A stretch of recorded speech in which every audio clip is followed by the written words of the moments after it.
আওয়ামী লীগের নির্বাচনে অংশ নেওয়ার সুযোগ নেই বলছেন ইসি মাসুদ। এদিকে নুসরাত ফারিয়াকে গ্রেপ্তারে বিব্রত উপদেষ্টা ফারুকী। জানাবো বিএনপিতে ভারতের এজেন্ট এবং সর্বশেষ জানাবো ট্রাক সহ ভেঙে পড়ল সেতু। শুনছিলেন সংবাদ শিরোনাম, এবারে বিস্তারিত। বিএনপিতে ভারতের এজেন্ট। আওয়ামী লীগ সমর্থন করেন, জুলুম নির্যাতন করেননি এমন গ্রহণযোগ্য ব্যক্তি বিএনপির সদস্য হতে বাধা নেই। বিএনপির স্থায়ী কমিটির সদস্য আমির খসরু মাহমুদ চৌধুরীর এ বক্তব্য নিয়ে তোলপাড় চলছে। গত শনিবার চট্টগ্রাম বিভাগীয় সব পর্যায়ের সদস্য ফর্ম বিতরণ ও নবায়ন কার্যক্রম অনুষ্ঠানে বিএনপি এই বার্তা দেন। বিএনপির এই নেতা আরো বলেছেন, আওয়ামী লীগের চিহ্নিত দোসররা বিএনপির সদস্য হতে পারবেন না।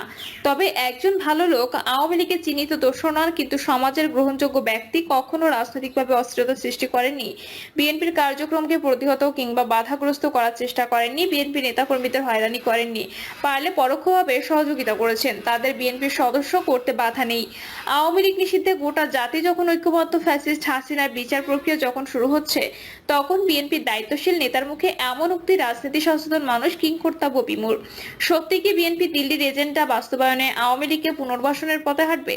ফখরুদ্দিন মঈনী ও আহমেদের সরকারের সময়ের মতো সত্য ও জবাবদিহিতা কমিশনের মতো আওয়ামী লীগের লোকজনকে দুধের মতো সাদা ফকফকা সার্টিফিকেট দিয়ে বিএনপিতে নেবে?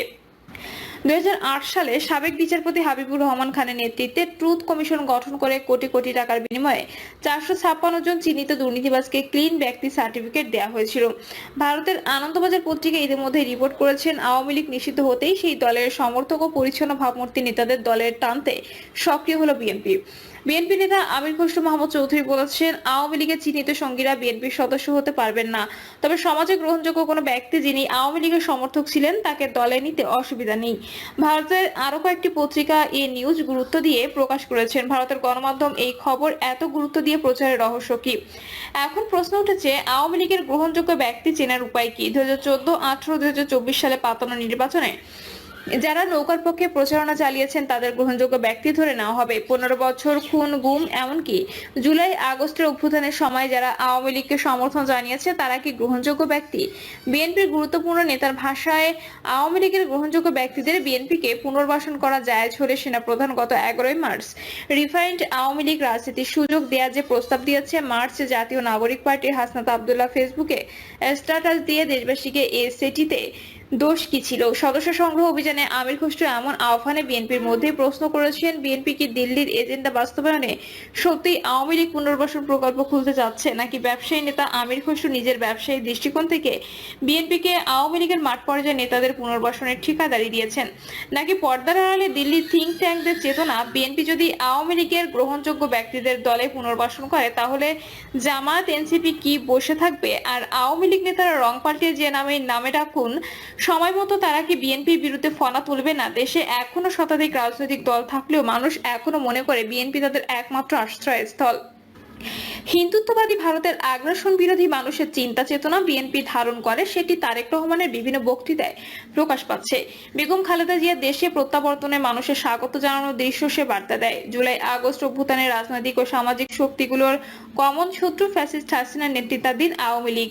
5ই আগস্ট হাসিনা পালিয়ে দিল্লি যাওয়ার পর তাকে রিসিভ করেছেন দেশটির নিরাপত্তা উপদেষ্টা অজিত দোভাল। 8ই আগস্ট অন্তর্বর্তী সরকার গঠনের পর দিল্লি নানাভাবে বাংলাদেশের অস্থিতিশীল পরিবেশ সৃষ্টির চেষ্টা করে। ষড়যন্ত্রে ব্যর্থ হওয়ার কৌশল পাল্টে বাংলাদেশ আওয়ামী লীগকে পুনর্বাসনের নতুন কৌশল নিয়েছে। কৌশলের অংশ হিসেবে তথাকথিত পরিচ্ছন্ন নেতা শিরিন শারমিন, সাবেক হোসেন চৌধুরী গ্যাংদের নেতৃত্বে রিফাইন আওয়ামী লীগ প্রতিষ্ঠার চেষ্টা করে। কিন্তু বাংলাদেশের মানুষ ও রাজনৈতিক দলগুলো হিন্দুত্ববাদী ভারতের হাসিনা পুনর্বাসন চাণক্য নীতি ধরে ফেলে। অতঃপর অন্য দলে তৃণমূল পর্যায়ে আওয়ামী লীগ নেতাদের পুষহীন করে নিজেদের শক্তি ধরে রেখে ঝোপ বুঝে কোপ মারার কৌশল গ্রহণ করে। আমির খসরু চৌধুরী কি সেই এজেন্ডা বাস্তবায়নে আওয়ামী লীগের গ্রহণযোগ্য ব্যক্তিদের বিএনপি নেয়ার পরামর্শ দিচ্ছেন তৃণমূল নেতাদের? গ্রহণযোগ্যতার মাপকাঠি নিয়ে বিতর্ক চলছে। এর আগে জামায়াতের আমির ডক্টর শফিকুর রহমান ফ্যাসিস্টের শব্দ বারবার বলতে ভালো লাগে না ও জামায়াত ভারতের বিরুদ্ধে নয় ইত্যাদি বক্তব্য দেওয়ার রাজনৈতিক অঙ্গনে গুঞ্জন উঠে জামায়াত ক্ষমতায় যাওয়ার লোভে বিদেশি কোনো শক্তির সহায়তায় পর্দার আড়ালে দিল্লির সঙ্গে সমঝোতা করেছে।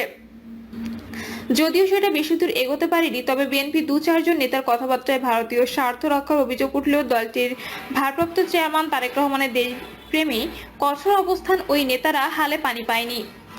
তারেক রহমান একদিকে অন্তর্বর্তী সরকারকে ব্যর্থ করা যাবে না বলছেন, অন্যদিকে দলের নেতাকর্মীদের সতর্ক করে বলছেন আগস্টে খুনি স্বৈরাচারী দেশ থেকে পালিয়ে গেছে। এই স্বৈরাচার একদিন একটি কথা বলেছিল, ভারতকে যা দিয়েছি তা ভারত সারা জীবন মনে রাখবে। তাই এই পার্শ্ববর্তী দেশ ভারত শুধু স্বৈরাচারকে মনে রেখেছে, বাংলার মানুষকে মনে রাখেনি।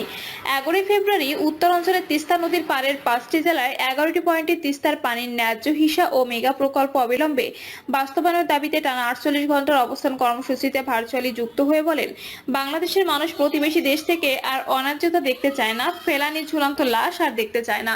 ভারতের চাণক্য নীতি নিয়ে তারেক রহমানের বার্তা পরিষ্কার, শীর্ষ নেতার কাছে বিএনপির তৃণমূল নেতারা বার্তা পেয়ে গেছেন। গত 15 মে কুমিল্লায় এক অনুষ্ঠানে বিএনপির স্থায়ী কমিটির সদস্য মির্জা আব্বাস বলেছেন, বিএনপির শত্রু আওয়ামী লীগ। তবে আগে শত্রু ছিল শুধু আওয়ামী লীগ, এখন অনেক শত্রু। কিন্তু কিছু গোষ্ঠী আছে, কিছু লোক আছে যারা সদারির সুযোগ নিচ্ছে, চাঁদাবাজি করছে, দখলবাজি করছে, আর বদনামটা বিএনপির ঘাড়ে আসছে। এখান থেকে আমাদের সাবধান থাকতে হবে। দীর্ঘ 15 বছর আওয়ামী লীগ যেভাবে বিএনপি নেতাকর্মীদের উপর জুলুম, নির্যাতন, হামলা মামলা করেছে, তাতে তৃণমূলের কোনো আওয়ামী লীগ নেতা বিএনপিতে যোগদান করলে বিএনপির নেতাকর্মীরা কি টিকতে পারবে? গর্তে লুকিয়ে থাকা আওয়ামী লীগ নেতাদের হাতে কোটি কোটি টাকা, তারা টাকা দিয়ে সবকিছুকে বশীকরণের চেষ্টা করবে না। একসময় বুঝে আওয়ামী লীগ কোটি কোটি কর্মী সমর্থক মুজিববাদী চেতনায় ফিরে যাবে। ফলে আমির খসরু ভাষায় গ্রহণযোগ্য আওয়ামী লীগ নেতাদের বিএনপির সদস্য করার সিদ্ধান্ত হবে আত্মঘাতী। বিগত 3টি জাতীয় নির্বাচন হয়েছে দিল্লির নীল নকশা অনুযায়ী। সে নির্বাচনে নৌকার প্রার্থী হওয়ার মানেই নির্বাচিত। তারপরও ট্রান্সপারেন্সি ইন্টারন্যাশনাল বাংলাদেশ ও সুশাসনের জন্য নাগরিক জরিপ অনুযায়ী জাতীয় সংসদে 75% এমপি ছিলেন ব্যবসায়ী। আওয়ামী লীগ দলের নেতাদের বদলে এমপি পদ বিক্রির বাণিজ্য করায় ব্যবসায়ীর কোটি কোটি টাকা খরচ করে এমপি হন। এখন তথাকথিত গ্রহণযোগ্য আওয়ামী লীগ নেতাদের বিএনপিতে ফেরালে রাজনীতিতে হর্স ট্রেডিং এর মতো কেনাবেচা শুরু হয়ে যাবে। কারণ বিএনপি নিষিদ্ধ আওয়ামী লীগ নেতাদের দলে ফেরালে জামায়াত ও জাতীয় নাগরিক পার্টি ও অন্যান্য দল কি বসে থাকবে? ভারত শত শত কোটি টাকা খরচ করে ভিন্ন ভিন্ন প্ল্যাটফর্ম থেকে আওয়ামী লীগের নেতাদের প্রার্থী করে ভোট কিনে এমপি করবেন না, তার নিশ্চয়তা কোথায়? 2024 সালের 18 ডিসেম্বর নারায়ণগঞ্জে বিএনপি রাষ্ট্রকাঠামো মেরামতের রূপরেখা 31 দফা বাস্তবায়ন শীর্ষক এক কর্মশালায় বিএনপির ভারপ্রাপ্ত চেয়ারম্যান তারেক রহমান বলেছেন, স্বৈরাচারের মাথা পালিয়ে গিয়েছে কিন্তু তাদের লেজ রয়ে গেছে। তাদের বিরুদ্ধে সচেতন থাকতে হবে। আমাদের ভেতরেও এজেন্ট ঢুকে গেছে, তাদের বিরুদ্ধেও আমাদের সোচ্চার হতে হবে। প্রিয় দর্শক, এই ছিল এখনকার সর্বশেষ সংবাদ। আপডেট সব সংবাদ পেতে চ্যানেলটি সাবস্ক্রাইব করে বেল আইকনটি ক্লিক করে রাখুন।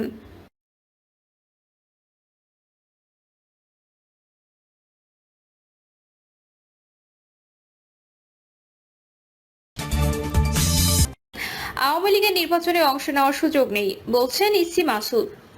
রাজনৈতিক দল হিসেবে আওয়ামী লীগের নিবন্ধন স্থগিত করেছিল নির্বাচন কমিশন। এই স্থগিতাদেশ বাতিল বা প্রত্যাহার না হলে ক্ষমতাচ্যুত রাজনৈতিক দলটি নির্বাচনে অংশ নিতে পারবে না বলে সাফ জানিয়ে দিয়েছেন নির্বাচন কমিশনার আব্দুর রহমান এল মাসুদ। ইসি মাসুদ বলেন, সরকার আওয়ামী লীগের কার্যক্রম নিষিদ্ধ করেছে, নির্বাচন কমিশন আওয়ামী লীগের নিবন্ধন স্থগিত করেছে।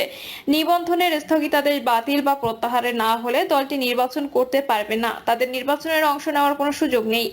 আওয়ামী লীগ ছাড়া গ্রহণযোগ্য নির্বাচন হবে কিনা এ নিয়ে কমিশন কি মনে করে, এমন প্রশ্নের জবাবে তিনি বলেন, এ প্রশ্নের উত্তর দেওয়ার সময় এখনো আসেনি। নির্বাচন কমিশন প্রধান উপদেষ্টার বেঁধে দেওয়ার সময় নির্বাচন বাস্তবায়ন করতে প্রস্তুত রয়েছে।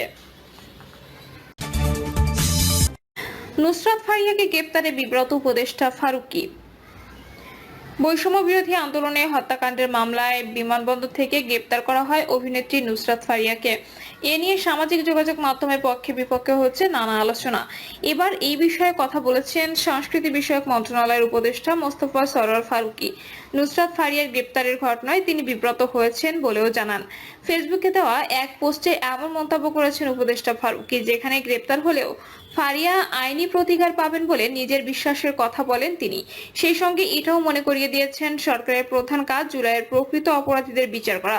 ফারুকী তার পোস্টে লিখেছেন, আমি সাধারণত চেষ্টা করি আমার মন্ত্রণালয়ে কাজের বাইরে কথা না বলতে, কিন্তু আমার তো একটা পরিচয় আছে, আমি এই ইন্ডাস্ট্রিরই মানুষ ছিলাম এবং 2 দিন পর সেখানে ফিরে যাব।